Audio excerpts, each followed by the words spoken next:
นสิพาทุกคนไปเอามิมคือเก่าทุกคนมันในผ่านรถเพิ่นเพาะเนาะนี่ในผ่านเนาะโผสิเอาเนาะไปเบิ่งว่าอยู่ไซในผ่านรถเพาะนะ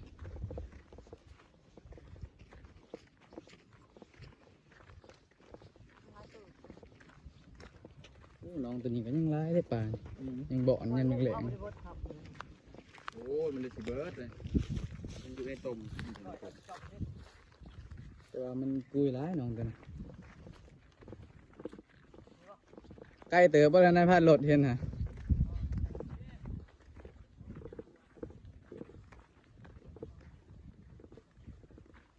นายพาดรถนำทางน้องเพิ่นเห็นเพิ่นมาจอดยิงหมู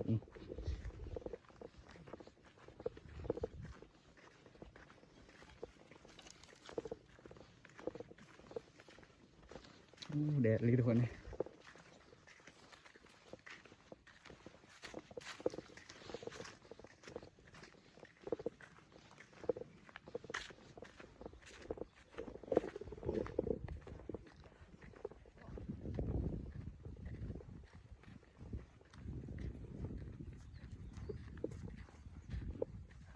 เดี๋ยว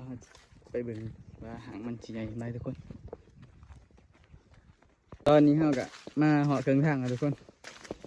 นายพานทุนนะไก่สีเหาะแล้วเนาะ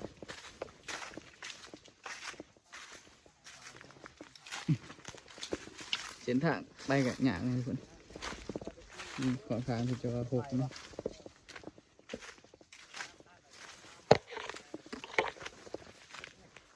มันสูงเต๋อบ่อย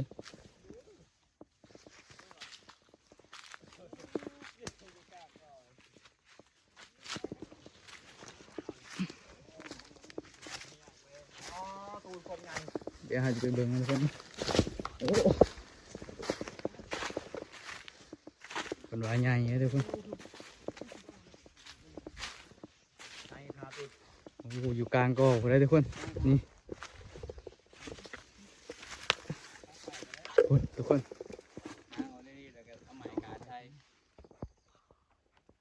ทุกคนอย่างนี้ทุกคนเดี๋ยวไปหลุดน้ำกันมาหนามันสิลายเลยบ่ทุกคนนี่เนาะตอนนี้นายพานเพิ่นก็กำลังทิศทางเนาะเพิ่นหั่งอยู่กลางกอทุกคนค่อนข้างที่ว่าจิเอาหยากแน่เนาะ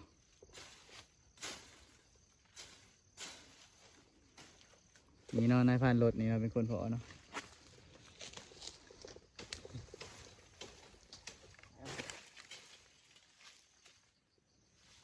ว่าไม่กายก็ได้บ่แต่ว่าทางนั้นเนาะโอ้ยฝนแตกอะไรทุกคนนะแตกแล้ว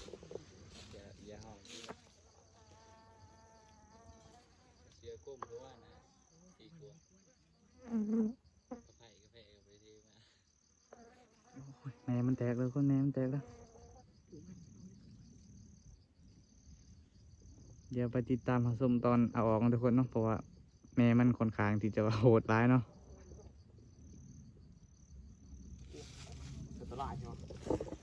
นายพานเพิ่นบ่ไหวทุกคนนี่นายพานเพิ่นก็แปลงร่างเนาะตอนนี้เนาะมันก็บ่ไหวเนาะเพราะว่าแม่มันค่อนข้างที่จะโหดร้ายเนาะแต่ว่าบ่ได้ใส่ไผ่นะทุกคนมันอยากโหดเนี่ยนะโหดน้องเอ้ยหั่งนี่บ่ไหวไล่มันใหญ่ทุกคนพากันหนีใส่แต่หัวกูเต็มที่เดี๋ยวไปติดตามชมใหม่เนาะเป็นบ่ใส่ไผ่เลยทุกคนสูตรเพิ่นนี่อยากค่อนข้างอันตรายเนาะ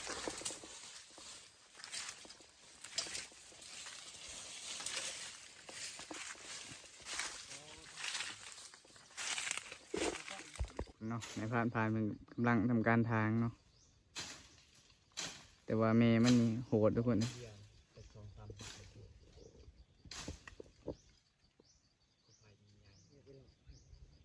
บริซื้อไผ่ทุกคนแต่ว่าห้างนี้เขาต้องเบิ่งคักกับต้องใส่ไผ่ทุกคนในพานใหญ่คนเอาบ่ใส่ก็ได้เนาะเดี๋ยวเบิ่งเอาเพิ่นสิเฮ็ดจะได้เนาะแต่ว่าห้างมันใหญ่ดีทุกคนว่าหนามนี่ก็น่าจะลายเนาะ เป็นลุยผู้เดียวเลยเนาะพี่เนาะทีมงานเฮากับทาอยู่นอกไปแล้วเนาะมีแต่เพิ่นอยู่เลยหานผู้เดียวเนาะ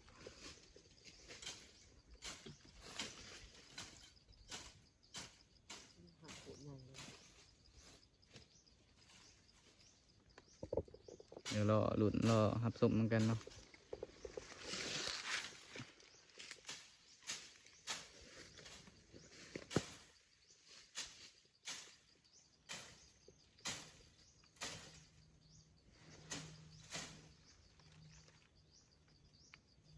อยู่กลางกอทุกคนเอ้ยผม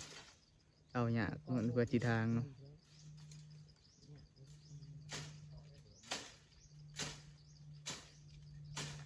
บางยานี่มันไหลทุกคนตากันนี้คนละทิศคนละแดนเลยเนาะ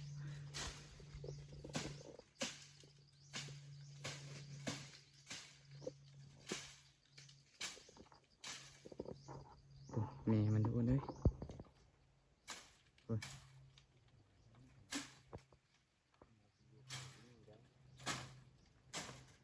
เบิ่งมันตอมในผ่านไปเนาะ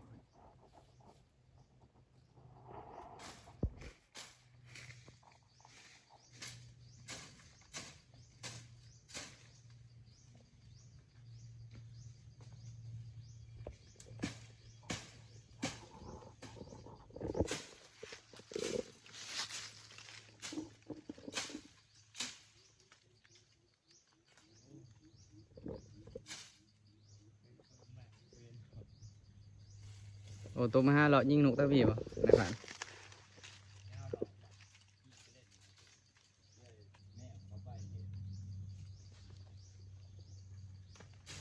บัดอยู่พายได้บริจอบบ่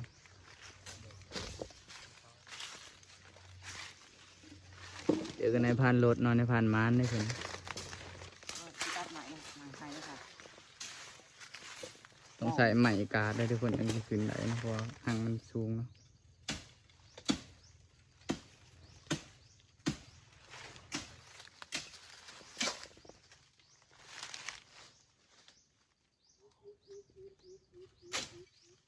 ก่อนค้างมันจะเอาหยากันทุกคน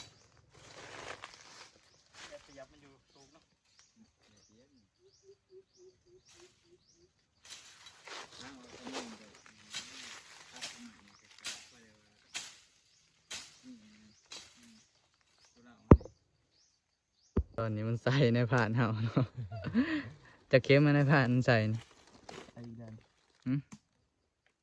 จักแม่แล้วมันซักหายนี่ 2 มาแล้ว ซองแม่เลยทุกคนเอ้ย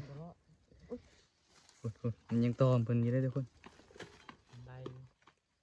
โอ้ย คนให้มันอยู่คนนี้มันใส่ในผ่านเอาแล้วต้องใส่กระไผ่เลยทุกคนในบ้านกำลังอันนั้นเนาะทำการเห็ดเครื่องอูดเนาะตอนนี้ ผ่านคักเลยนะผ่านมันไม่ได้ไม้ง่ายพี่หอดพี่ นังจะว่าบไหว้เนาะในผ่านเพิ่นถือมันใส่ซอง ต้องใส่พดกับพี่น้องบอลอดนะ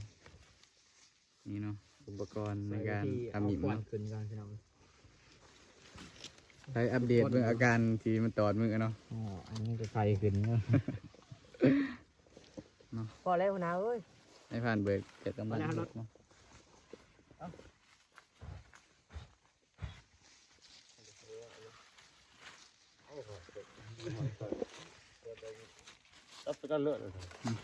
ไม้คมมากไป เอาคักเลย หัวหลานเนาะเอาเครื่องไปเมื่อทันแล้วต่างกันอีกทีดีพอแล้วค่ะใช้แล้วนะ ในผ่านเพิ่นสิถือขึ้นไปน้ำนั่นมัน พอแล้วใช้แล้วเนี่ยมันถึงจะเชื่อกูได้มองเฮาใหม่ๆได้บ่ได้มันติดมันสิลุกว่าเลย ตอนนี้ในผ่านเพิ่นก็ถือเนี่ยอุดมาทุกคนเนาะ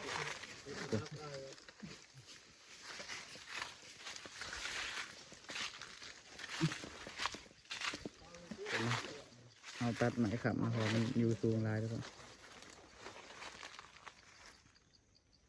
แต่บใส่ไผ่นี่ผมมัน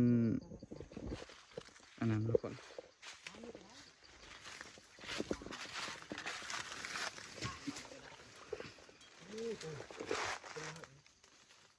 จะได้ไผ่ดับเราไปแจ้งนายผ่าน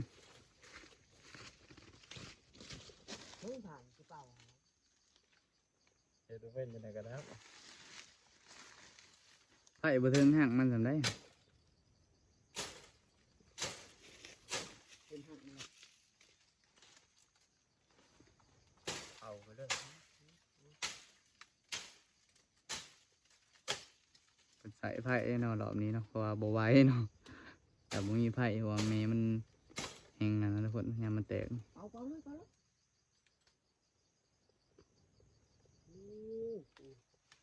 ว่าน้ำนี้คือสิใหญ่เนาะ ใหญ่เลย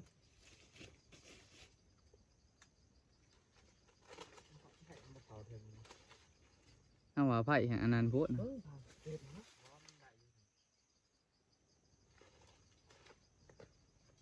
แม่มันคือบ่เห็นบินขึ้นเถิงนี่ อ๋อตัวนั่นนี่แหละมันอยู่นั่นนี่แหละคือคนไผ่แต่ถ้าออกมาทันมันจะออก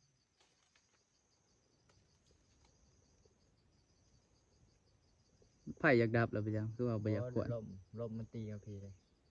นะใช่ป่ะเวลาเป่าลม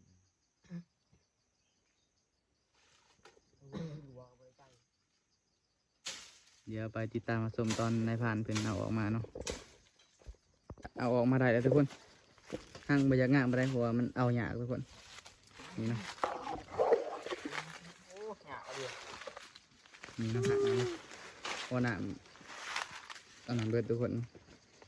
หักเบิด นี่เนาะห่างใหญ่อยู่ที่ทุกคนพวกตามือเขายังหน่อยเนาะจากสันใดแต่ว่าน้ำนี่เอาบ่อยากงามบ่ได้ทุกคน ดูได้ได้หยา เนาะ มาทุกคนมาเสียบๆกัน บนไปตองจีกับบ่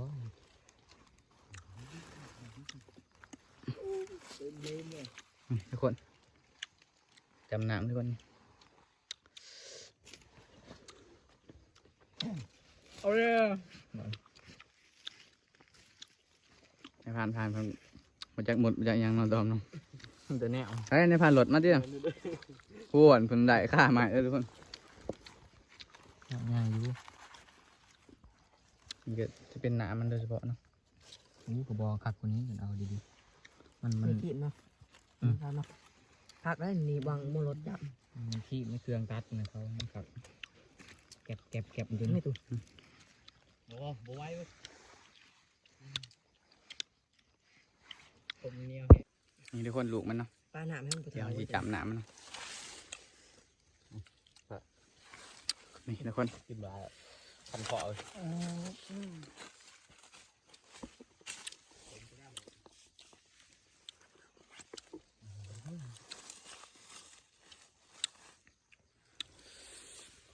แสบๆทุกคนมา